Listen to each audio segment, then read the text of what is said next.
picture this. You're sitting on the edge of your bed, and your skin feels like it's vibrating with this really uncomfortable heat. Yeah, just that awful crawling sensation. Right. And your brain is entirely wrapped in fog. Meanwhile, your phone is just glaring at you. Because you've opened that health app. Exactly. The one your doctor told you to use to track your menopause symptoms. And the screen presents this, this very sterile little drop-down menu asking you to rate your, quote, mood on a scale of 1 to 5. Or asking if you feel anxious or depressed today. Yes. But you don't feel a neat, categorizable emotion like that. You just feel this massive, overwhelming wave of, like, physiological static. Just noise. Total noise. And suddenly an app that was designed to help you feels like a test you're spectacularly failing. And, that scenario is a daily reality for a massive portion of the population. I mean, the medical world loves clean data, right? Yeah, they definitely do. They want to see the jagged line on the x-ray so they can point right to the broken bone.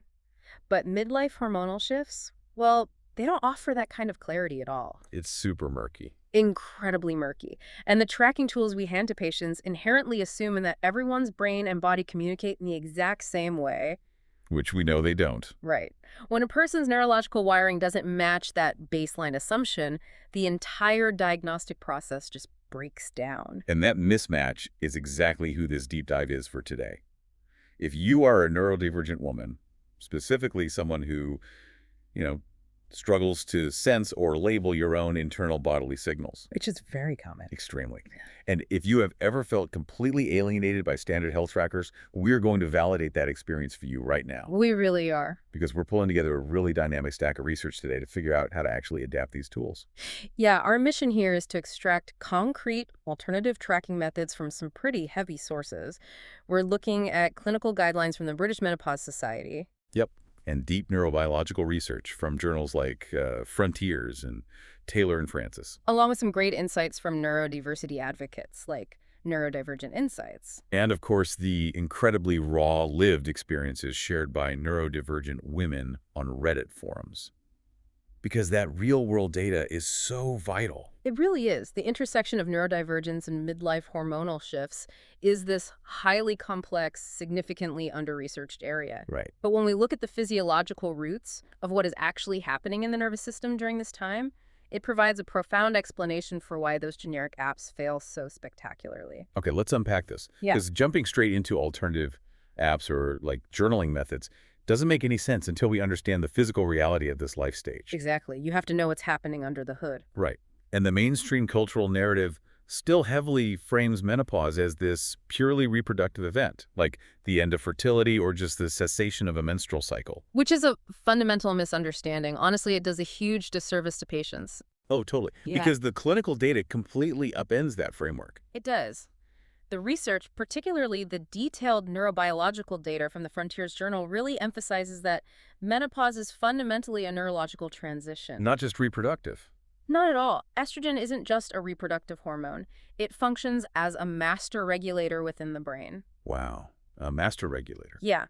It's deeply involved in cognition, emotional regulation, and managing autonomic bodily processes. So things like sleep architecture, Right. core temperature, metabolism, you name it. Which means when estrogen levels start going completely haywire during perimenopause, the brain is losing a critical piece of its structural support. Exactly. Let's look at the how behind that support, because estrogen actually helps regulate dopaminergic tone in the brain. Okay, so dopamine. Right. Dopamine is the neurotransmitter that's crucial for executive function, focus, and working memory. Things we use every single day. Every minute. So when estrogen fluctuates wildly and eventually drops, well, dopamine regulation becomes entirely erratic. It's all over the place. Yeah, the brain is quite literally losing one of its primary chemical stabilizers.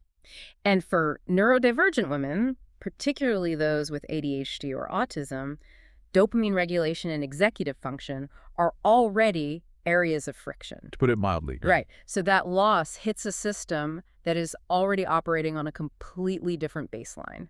I know the research actually refers to this collision as the perfect storm. The perfect storm, yeah. Yeah. And that storm is driven by a massive increase in what the literature calls background load. Background load. Can you explain that a bit?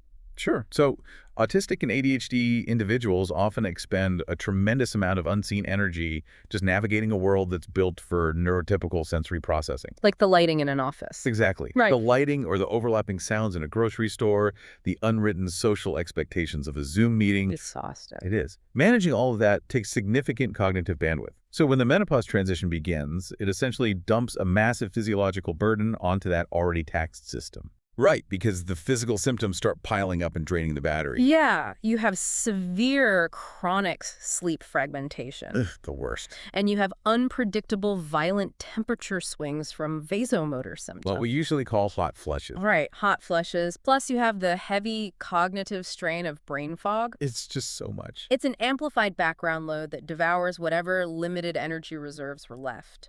And the consequence of that is that long-standing coping strategies simply buckle under the weight. They just break down. They do.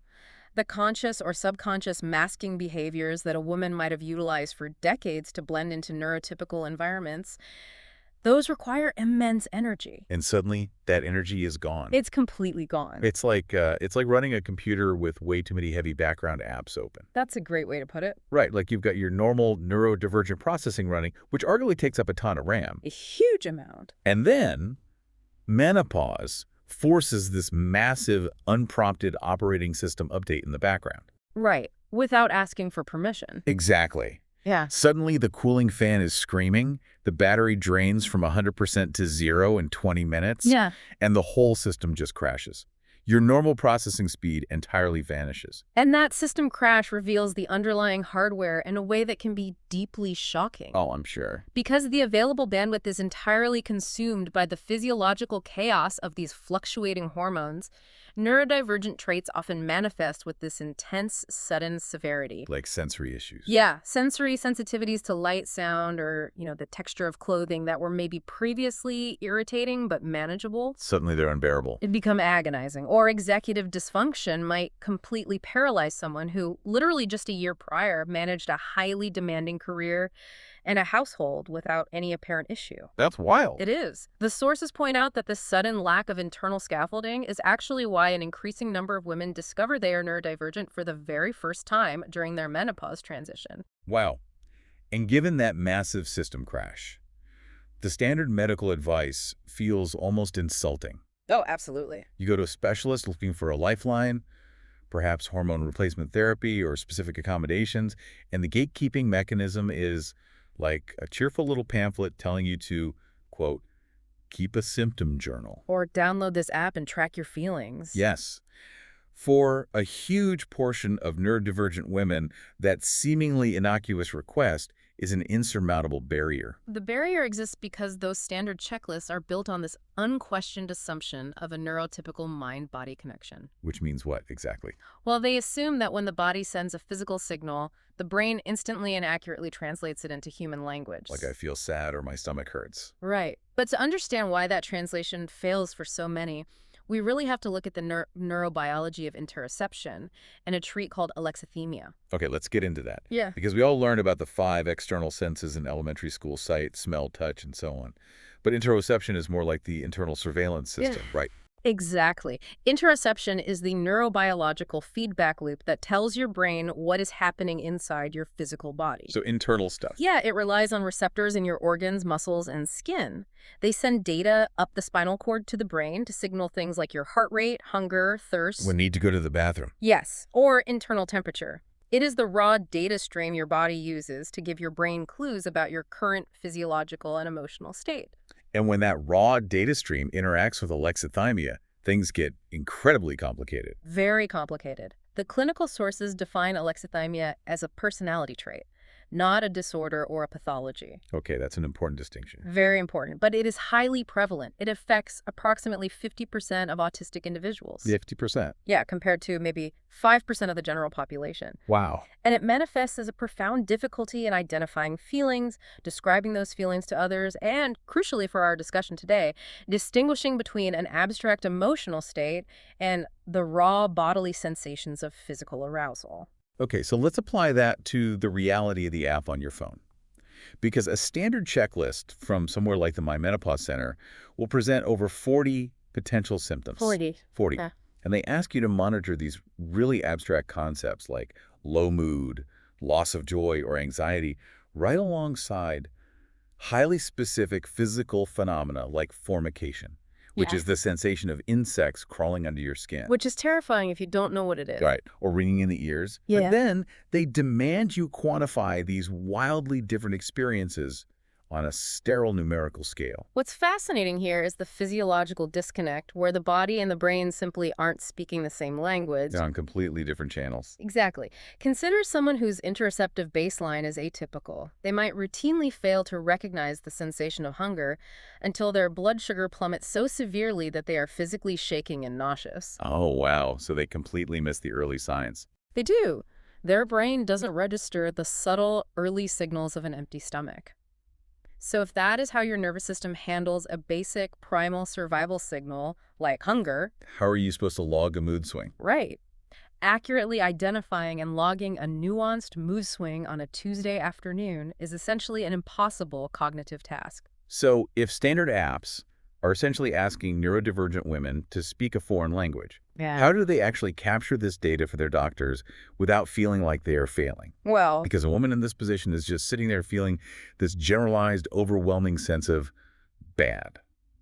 And the research shows that this inability to translate the sensation actually amplifies the distress, right? it does. The distress amplification is a direct result of the brain's threat response. The threat response, okay. Yeah, imagine a hot flush triggering a sudden hammering heart rate and a tight chest. Scary stuff. The body sends that intense physical data to the brain.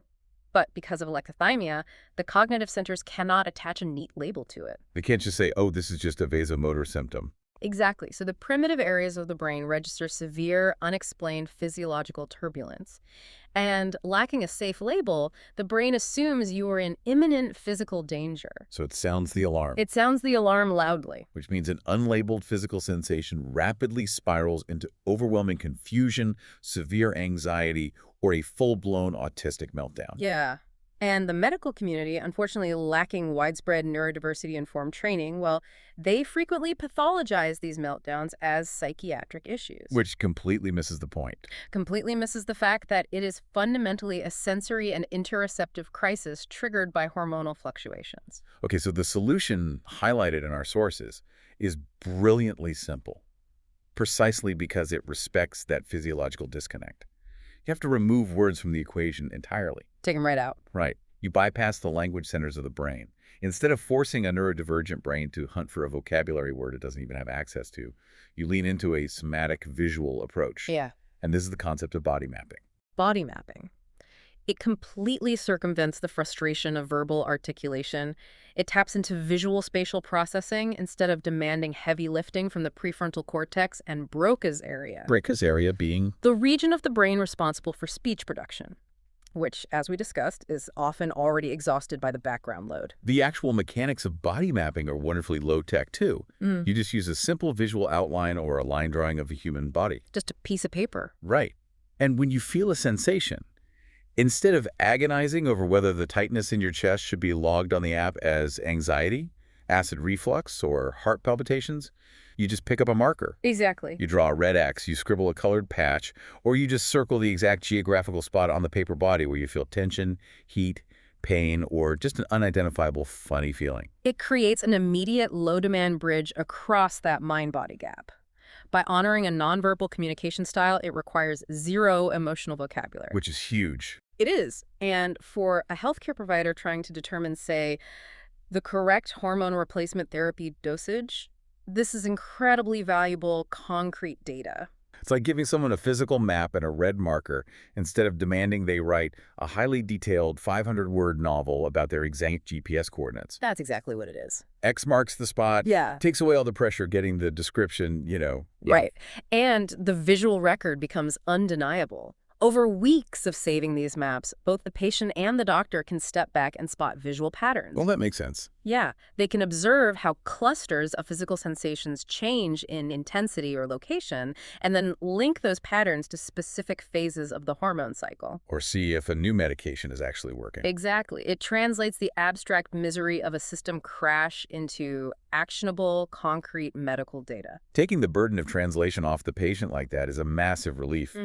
But tracking the data is only half the battle. That's true. Because once you've located a sensation on the body map, say you've drawn a jagged red scribble over your stomach and throat, the next hurdle is how you mentally process that physical reality in the moment, without the brain's threat system spiraling into a panic. Right. Which brings us to a really fascinating, somewhat challenging practice detailed in our sources called somatic tracking. Somatic tracking. It's a core technique derived from pain reprocessing therapy, pioneered by Alan Gordon. Okay.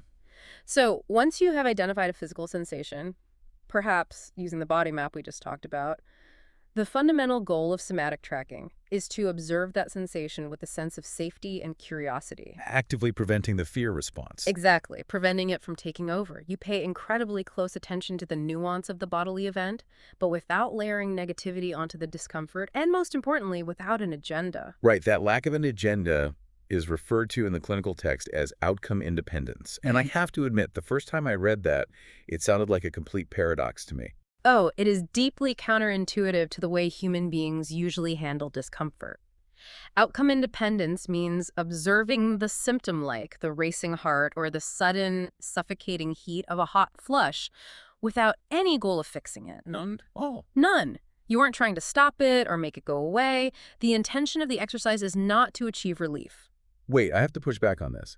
You are talking about someone who is highly overstimulated. Right. Their neurodivergent nervous system is already redlining from the sensory load of the grocery store, and now they're having a painful, sweating, hot flush. You are telling them to just sit there with zero agenda about making the misery stop. I know. How do you practically achieve outcome independence when your sensory threshold is entirely maxed out and you just want to escape your own skin? The skepticism is completely warranted. It is the single hardest aspect of the practice to master. But if we connect this to the bigger picture of how neural pathways are formed, the neurobiology actually makes profound sense. Okay, I'm listening. Think of the brain's amygdala, the threat detection center, like an overzealous guard dog. Okay, an overzealous guard dog. When a hot flush hits, the guard dog senses a disturbance. If your internal monologue immediately shifts to, I hate this, I need this to stop right now, how do I fix this, this is unbearable, you are effectively screaming alongside the dog. Oh, wow. I never thought of it that way. You are signaling to your primitive brain that the perceived threat is real and dangerous. You add fuel to the fire, and the nervous system ramps up the anxiety and the physical distress to help you fight the danger. Because fighting the sensation validates the brain's assumption that you are actually under attack. Exactly. So by forcing yourself to just watch the sensation without fighting it, you are trying to show the guard dog that the mailman outside isn't an assassin. Precisely. You're developing new neural pathways of safety. By observing the hot flush with detached curiosity, you subcommunicate to your nervous system, this is a really intense, bizarre sensation, but we are not in danger. We're fine. Right. We are just getting to know what this feels like. So you notice the physical details. Like, does the heat pulse? Does it move from the chest to the neck? Does it feel prickly? Interesting. By removing the panic, you allow the guard dog to realize there is no actual bear in the woods, and the alarm bells eventually quiet down. Okay, the theory definitely makes sense. But practically speaking, for an autistic person with alexithymia, attempting this for the first time has to feel incredibly daunting. Oh, absolutely. And our sources from the neurodivergent community absolutely reflect that reality. We spent time analyzing a really revealing Reddit thread on somatic experiencing for this. Yes, that thread was so insightful. It was. An autistic user shared their exact, intensely frustrating struggle with trying to implement this detached curiosity. Because the clinical theory rarely accounts for the messy, real-world application. That Reddit user articulated a frustration shared by many. When a therapist or an article tells you to, quote, tune into your body, but your internal interoceptive signals feel like a static-filled radio station, the instruction itself becomes a source of massive anxiety. The user felt like they could never actually nail down what they were supposed to be observing. Yeah, but the advice they ultimately offered to the community was so brilliantly grounded, they warned against the trap of perfectionism. Which is a common hurdle. Really common for neurodivergent folks who might focus heavily on rule following or doing the exercise correctly. Right.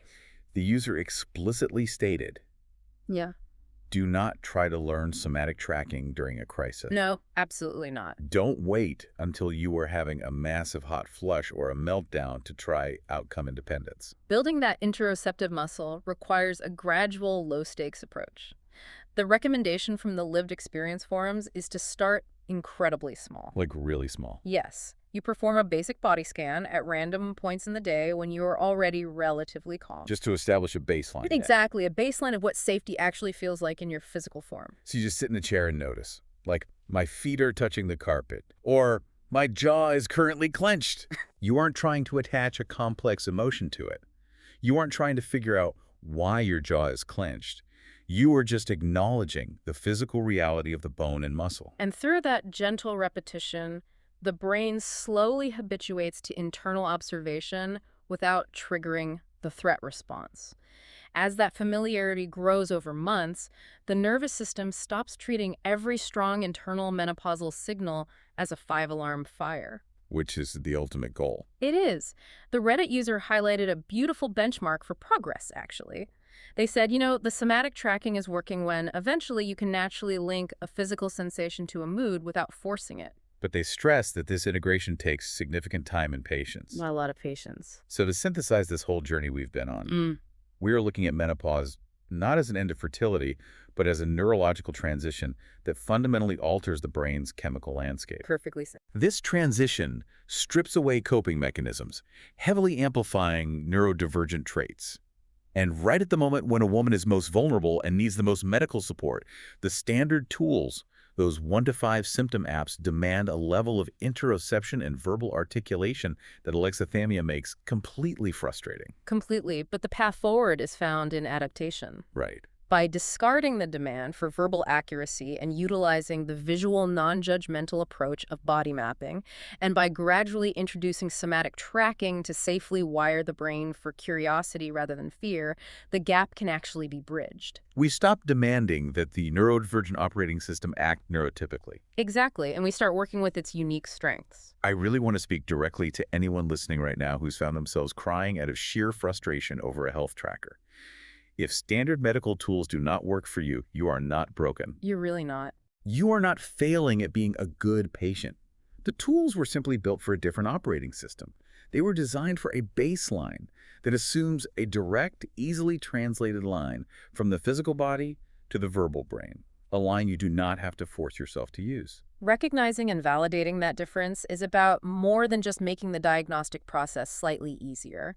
It is about fundamentally reducing the profound, invisible exhaustion that comes from constantly trying to translate your deeply personal lived experience into a language that isn't your own, just to receive basic medical care. So what does this all mean?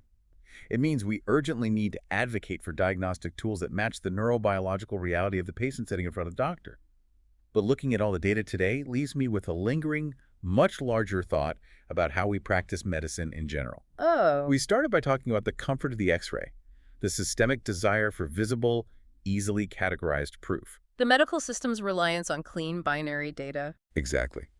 If our broader medical systems stop demanding that patients verbally self-report their complex emotional and physical states using standardized checklists, and instead embraced holistic, somatic, visual understandings like body mapping from the very beginning. That would be revolutionary. It would. How many systemic failures could we prevent? How many decades of misdiagnoses? How many completely missed autism or ADHD assessments in young girls? Or how many mysterious midlife crises could be entirely avoided? Just imagine what healthcare would look like if we stopped forcing people to articulate the exact nature of the broken bone and simply gave them the tools to show us where it hurts.